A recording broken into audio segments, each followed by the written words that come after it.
Section B of the Great Divide Trail might be considered to be my section of discontent. After the highs and the excitement of Section A, Section B was less interesting, less rewarding, and more challenging from a logistical perspective.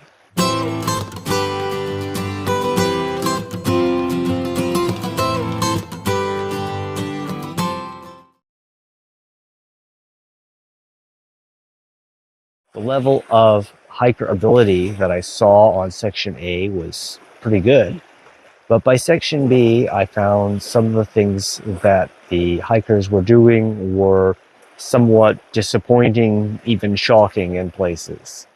Day 17, July 12th, 2024, began with another one of Dawn's wonderful breakfasts at Country Encounters. Today, there must have been a half pound of bacon served up on my plate, and what a wonderful thing that makes for a happy hiker, let me tell you. And then I was off to the post office to shed some weight.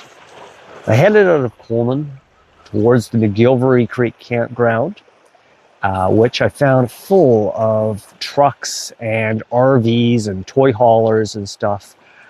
I had neglected to note that this was the weekend of the Sinister 7 adventure race, and so the whole area was full of people getting ready for the race that day. I figured I would continue on to the Atlas staging area, where I was hoping it would be a little less crowded, only to find that it was also chock-a-block full of vehicles. So I figured, okay, well, let's try one more time and continue on to the Chinook Lake campground. Well, guess what? It was busy as well. I finally found a nice subalpine meadow just above Chinook Lake on a ridge. Managed to set up my tent beside the trail there and woke up in the morning in a beautiful flowered meadow with a view of the mountains, and that was quite satisfactory, and the cost was right. Good morning. It's day 18 on the trail.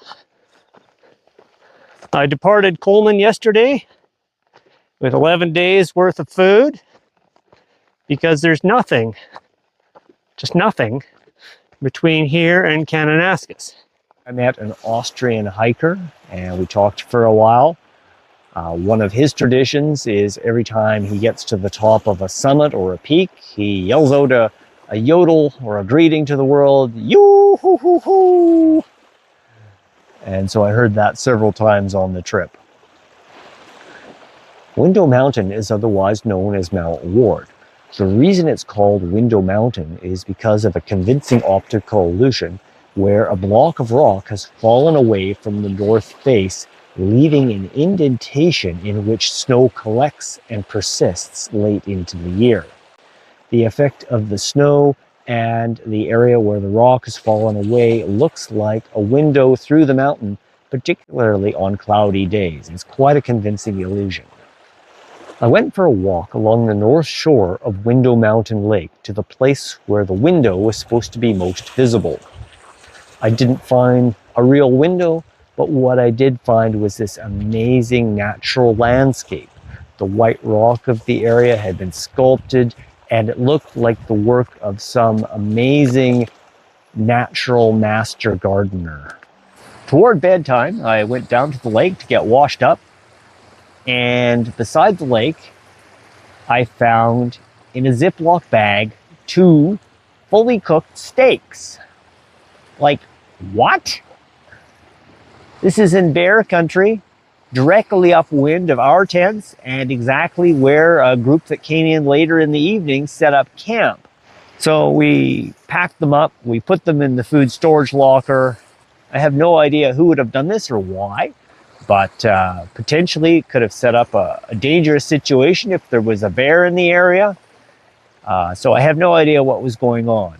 And to add to that, just as dusk was falling, somebody let off 7 gunshots. So not much of a park experience that night. If you have any ideas about who might have put these steaks there or why, let me know in the comments below. That'd be great. Day 19, July 14. At breakfast this morning, the Austrian guy and I had a discussion about food packing strategies. He had several large, multi-day bags of staples like oatmeal, whereas I had small, individually packaged meals and snacks for the entire trip. Although he saved weight, he was lacking a little bit in food variety, whereas I had lots of food variety, but ended up having to carry back reusable Mylar bags. When I mentioned my trail name to the Austrian guy, he mentioned that he didn't have one. I thought overnight about this tragic oversight, and in light of his blonde hair, blonde beard, and penchant for the color yellow, all his clothes seemed to be yellow, I bestowed upon him the trail name Yellowbeard. Not a bad name, perhaps a little obvious, but it also was close phonetically to his actual real name, so it worked out. We camped at North Racehorse Creek. This was a very basic campsite. It consisted of a field beside a stream with no other facilities. Yellowbeard managed to find the only tree high enough to actually string a bear bag, so I was forced to try out my Ursack for the first time under real conditions. Ursack is a soft-sided, bear-proof container which is required in certain parts of Banff National Park. The idea is that you put your food inside the Ursack, you tie it up with an approved knot, you then tie the Ursack to a tree, and it should still be there in the morning when you get up. Of course, you want to make sure that your Ursack is far away from your campsite so you don't have bears tromping through your campsite in the middle of the night. Day 20, July 15th. This section of the trail is still under construction by the Great Divide Trail Association, and I passed their large tent just as a shift change was happening, so nobody was there. Shortly afterwards, I ran across an area that was closed off with flagging tape, and a few minutes after that, I ran across Shake and Bake and Fun Size, who had just finished their shift building the trail. We walked together for a while and eventually met up with Yellowbeard at Dutch Creek. Dutch Creek is adjacent to a large landslide, which is populated with marmots and pikas. Day 21, July 16th. Today was the day to climb Tornado Pass. Yellowbeard left first, and about halfway up, as I was climbing, I heard him yell from the top in his Austrian way, "Yoo-hoo-hoo-hoo!" The climb was fairly difficult on scree, and towards the top I was hoping to see some mountain goats or mountain sheep. But instead, at the top, all I saw were human beings and a chipmunk in the cairn at the very top. That night, I camped at Hidden Creek, which was surprisingly busy. There were a lot of people who arrived there both before and after me, and every site was taken. There were actually people camping on the side of the trail. Around dinner time, the rain and hail began. As the hail started to fall on my tent, the pegs holding up my tent poles and holding up the tent let loose. And I was there in the tent, holding up the two poles, trying to prevent the roof from caving in. I then had to go and pound the tent pegs back in from within the tent, getting completely soaked in the process. So that was a bit of a bitter lesson. Make sure that your tent pegs are firmly in the ground in case a storm blows up. Day 22, July 17th, I woke up to find several Ursacks strung over the horse hitching post, improperly tied, and only about 1.5 meters above the ground, less than 10 meters from my tent. This had happened during the storm. Not the best bear safe practice. I'm going to assume people did this in a panic. Most of the rest of that day consisted of climbing 2 600-meter hills, and by the end of the day I was so exhausted that I ended up setting up camp early at Lyle Creek. Later on, after I'd set up my tent, 2 other thru hikers came in. They were named Milkshake and Nighttime Eruptions. Gotta love those colorful thru hiker names. Day 23, July 18th, 2024. This morning when my alarm went off at 5, for the first time this trip it was dark outside. I peeked my head out of the tent and I saw that there was overcast, but the clouds were quite high, so I wasn't too concerned. It wasn't until I was packing up my tent about half an hour later that I heard the first peals of thunder and realized that this was going to be an interesting day. I wanted to make some coffee and I had a double ration of breakfast on tap, 2 types of granola for a total of about 1,000 calories to get me on my way that day. As I was eating, the first drops of rain started, and that quickly turned to large drops of rain and then hail within about a minute. So I'm trying to eat my breakfast, keep everything dry. I thought my pack cover was on, but alas it wasn't. And so my pack got completely soaked. So that was the start of my day. So in case you're wondering why some days go by with almost no filming, it's because of this.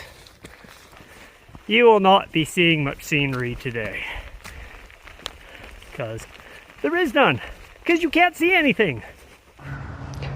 Just before 2 p.m., I reached the top of the first hill and the sun came out.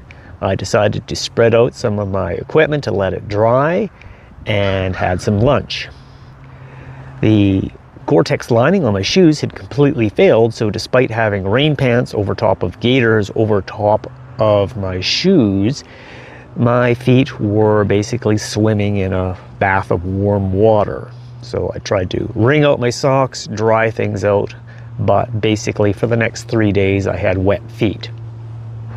Lost Creek is quite a nice campsite set up by local horse riders, and features a toilet, a cooking area. It has an open meadow for camping, and it's beside a beautiful stream. So I arrived there and it was quite sunny, so I set up a clothesline to dry my clothes, tried to dry my shoes, and put on some open-toed sandals. The only problem with the horse campsite is, well, horses. So I ended up tromping through a whole lot of horse crap in my open-toed sandals. It was kind of gross. Now I know why horse riders wear boots. Day 24, July 19th. With my clothes mostly dry, I put on a fresh pair of socks and set out to attack the day. I had 3 hills to climb, 400, 250, and 250 meters in elevation gain before I reached my campsite at James Lake. Towards the top of the 3rd hill, I noticed a change in the character of the sunlight. Oh, this is not a good sign. Looks like there's a forest fire just to the west of me. I sent a message to Mission Control just to confirm that there was no fire on the other side of the mountain, and fortunately the message came back confirming that the smoke was from a fire over 100 kilometers to the west. So fortunately there was no immediate danger. The smoke was, however, a bit of a foreshadowing that conditions were deteriorating and it would take another 20 days for the full impact of the fires in British Columbia and Alberta to be felt. I continued on to James Lake campsite, where I met Steve from Mule's Head Outfitting, who was taking his clients on a horse trek of the Rocky Mountains. Steve had giant saddlebags and lots of food, so he had extra dinner, and so he offered me a second dinner, and as a hungry thru hiker, I was most glad to accept this gracious offer. Day 25, July 20th. So today's objective was to cross Fording River Pass at 2,305 meters and then cross over back into British Columbia. The pass was quite spectacular, and at the summit there were a lot of fossils. At the summit, I met another thru hiker named Mike, who is also from Vancouver Island, and we talked briefly before continuing on. The descent from the pass was initially quite easy, but became progressively more difficult as the day wore on. There was some scree near the top, and then as the vegetation thickened, the trail became quite overgrown. It had rained the previous night, so there was a lot of water on the vegetation, and this meant that I was soaked yet again as I made my way down. After a brief break for lunch, I continued on and went through along Aldridge Creek, which was washed out in a number of places by mudslides a few years previous, so in many places there was just no trail to follow. Finally, I reached Aldridge Creek Campground and made my way north towards Elk Lakes. After crossing Aldridge Creek, I met a woman who was also a hiker, and she asked me if I was a GDT hiker. And when I said yes, she then offered me an apple and some cheese. It was kind of strange to be either admired or pitied, I'm not sure which, maybe both, by other hikers. I continued north along the Elk Lake Forest Service Road and ended up camping at the Cadrona Creek Trailhead, which is not a formal campsite, but it worked in a pinch. Day 26, July 21st. I didn't set my alarm this morning, but I still woke up around 6 a.m. As I was taking my tent down, I heard metallic clanging in the distance. A few minutes later, I spotted a large animal through the bushes and decided that I would see if I could get a picture. It was very exciting. It was a horse. At breakfast, I looked up and realized I was surrounded by a herd of horses. As I was preparing breakfast, they had moved around me because I was where the good grass was, and they had surrounded me. Some of them decided they even wanted to investigate the oats in my breakfast a little bit, so I had to shoo them away a little bit. No, stop. This is not your breakfast. Go away. Back on the trail, I continued along the Elk Lake Forest Service Road north towards Elk Lake Campground. Because the Forest Service Road was good going and easy to walk on, I made great progress and covered 19 kilometers by late afternoon. I decided at that point not to stay at the Elk Lake Campground. I went over West Elk Pass and then descended to Mount Sorel Campground in Kananaskis in Alberta. This put me in Kananaskis one day early, extending my 2 days off to 3. On the way to Kananaskis, I took a detour to go to the store at Bolton Creek, where I was supposed to pick up some camp stove fuel. Turned out that they were out of camp stove fuel and were not going to be resupplying, which kind of put a crimp in my plans. Fortunately, I had plan B. I had a resupply box delivered to the lockers at the Elk Pass trailhead by Nicole Sharp, a local woman who runs a business resupplying through hikers on the GDT. I had Nicole's contact information because she had to give me the locker number and the combination to get my supplies.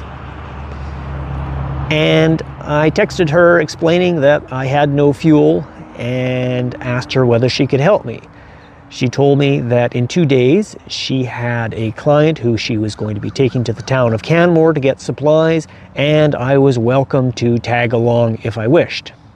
Day 27, July 22nd.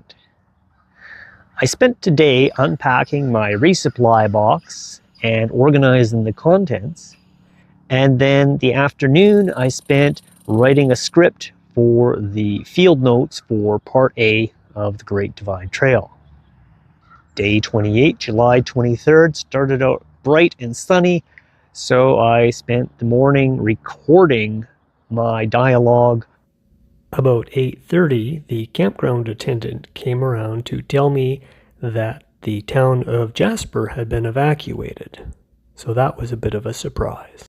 After lunch, I joined Nicole Sharp and her clients Jeremy and Sam, a father and son through hiking team from the United States, who were going to Canmore to get some supplies. I was looking to buy not only fuel, but my wristwatch had broken, so I was trying to find a new watch. And as well, I had some laundry to do, so I figured I would combine them all in one trip. Day 29, July 24th. This was my third day off, and I dedicated it to video production. My plan was to upload the 3 videos from the Peter Lougheed Visitor Center, which was a 2-hour hike north of the Bolton Creek campground where I was staying that night. I set off in mid-afternoon to the visitor center and got there about an hour before it closed. I then proceeded to try to upload my first video and found that it was going to take 2 hours and 34 minutes. So I had to abandon that. I attempted to download the fire reports, the weather reports, get an idea about what was happening around the area. Fortunately, the fires were still holding off. But it was really hard to get any sort of internet connection there. There were a lot of people there. There was no cell in the region, so it was the only point of communications for a lot of people, and that meant that the bandwidth was very thinly spread. Coming back to the campsite quickly turned eerie and apocalyptic as the smoke started to descend with the sunset. That was it for Section B. The next morning I would set off for Banff and then field on Section C. Section B was a section of trials and tribulations with a good measure of apocalypse thrown at the very end for good measure. Woohoo! There we go. A little more masculine. All right. Have a great day.